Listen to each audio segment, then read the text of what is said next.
Welcome to face mass தர்க்கம். யாரை பற்றி பார்க்க போகிறோம்னா, எடப்பாடி பழனிசாமி எடுக்கிற ரூட்லாம் பார்த்தீங்கன்னா இப்போ கொஞ்சம் கொஞ்சமாக தோல்வியில் தான் முடியுது. ஓபிஎஸ் பார்த்தீங்கன்னா தனி ரூட் எடுத்திருக்காரு. அதிமுக ஒன்றிணைக்கணும், 2026 ஆட்சியை பிடிக்கணும்னு சொல்கிற மாதிரி தொண்டர்கிட்ட சொல்லிட்டுருக்காரு. ஆனால் எடப்பாடி பழனிசாமிக்கு ஒரு பயம் வர ஆரம்பிச்சிச்சு. ஓபிஎஸ் பார்த்தீங்கன்னா இதை சொல்கிறத பார்த்தா கண்டிப்பாக தொண்டர்கள்லாம் நம்மளை கட்சியை விட்டு நீக்கிறவங்கன்ற பயம். ஏன்னா எடப்பாடி பழனிசாமி கையில் வச்சுருக்கிறதா நிர்வாகி மட்டும்தான்.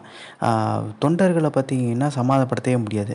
அதன் விளைவு தான் பார்த்தீங்கன்னா இந்த எம்பி எலெக்ஷனில் பெரிய லெவலில் பார்த்தீங்கன்னா 2,40,00,000 தொண்டர்கள் இருந்துமே வெறும் பார்த்தீங்கன்னா லட்சக்கணக்கான ஓட்டு தான் வாங்கியிருந்தாங்க. நாங்கள் சட்டமன்ற தேர்தலாக இருந்தால் பார்த்தீங்கன்னா பெரிய லெவலில் ஜெயிச்சிருப்போம்னு சொன்னாலுமே கன்னியாகுமரி தொகுதி நம்ம இடைத்தேர்தல் நினச்சி பார்த்திங்களா, அதான் ஒரு உதாரணம். விளாங்குடியில் பார்த்தீங்கன்னா அந்த தொகுதியில் இடைத்தேர்தல் அங்கே காங்கிரஸ் ஜெயிக்கிறாங்க. 90,000 வாக்கு மேலே வாங்கி ஜெயிக்கிறாங்க. அடுத்ததில் பிஜேபி இருக்காங்க. அதுக்கடுத்து நாம் தமிழர் 12,000 ஓட்டு. ஸோ கடைசியாக தான் பார்த்திங்கன்னா அதிமுக வெறும் 5,000 ஓட்டு. வரலாற்றிலே இந்த மாதிரி பார்த்திங்கன்னா கேவலமான வாக்கு வாங்கினதே இல்லை அதிமுக. இது முதல் டைமு. ஸோ இதெல்லாம் வச்சு பார்க்கும்போது தொண்டர்களுமே நினைக்க ஆரம்பிச்சிட்டாங்க, ஒன்றிணைந்து அதிமுக தான் உருவாக்கணும்னு சொல்லிட்டு.